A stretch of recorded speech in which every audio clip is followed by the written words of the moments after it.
Today's meeting is about informing the public and also highlighting to Dublin City Council the scale of opposition to this plan. Dublin doesn't have all that much spectacle, and most of it actually is here, down at the bay, where we're standing now. There are three of the greatest, uniquest views that are available anywhere on the planet here where we are. There's this one here, during the daytime particularly.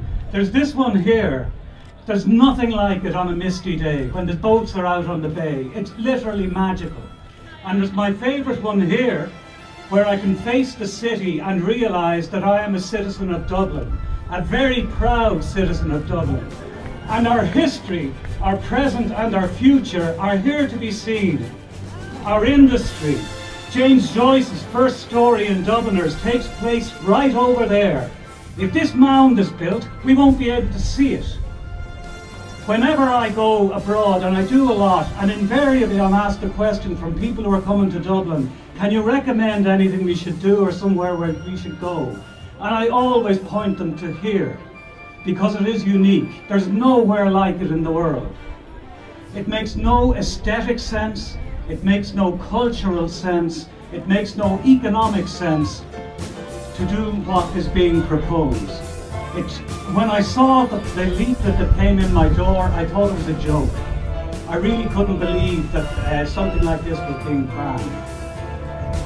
This isn't an issue for the parish. I'm not even sure what parish it is.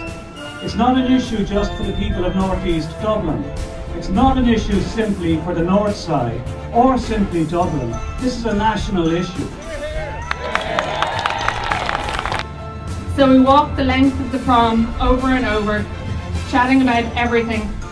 Our friends, our families, the future, all that. And then sat in one of those shelters. We looked at the lights on the water and ran out of things to say. So we had our first kiss. Thank you. I just want to say we're in this position today because, to my mind, Dublin City Council didn't engage in a proper consultation process. The day after the public consultation advertisements were in the national newspapers, the day after, they'd already sent the application into Lord Panola. So that was their public consultation process. Put the ads in the paper and we'll send in the application the next day to Lord Panola. In the environmental impact study, there's a group called the Clontarf Promenade Steering Group. A reasonable person would think that they must represent the local interests in Clontarf, the residents or the local representatives. Not at all, not a bit of it. They're all DCC officials. That's it, DCC officials, Clontarf Steering Promenade Group, and that's in the application that went into Lord Panola. And in my opinion, that's underhand. What was proposed for our promenade was barbaric.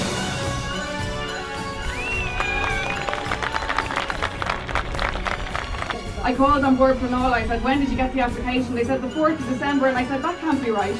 The notice went into the paper on the 3rd. Silence. That's what happened. That's what they consider an adequate consultation process, and I don't think it can be considered as such. We do not want a 9-foot wall in Clontarf. We do want flood protection, but we don't want a 9-foot one. And for the last 12 years we've been fighting the infill of Dublin Bay. Now, as for somebody that has 6 generations in Clontarf, the 52 acres was bad enough.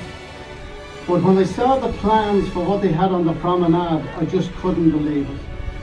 It just beggars belief as to why people with common sense would try and put up a wall that would destroy the promenade.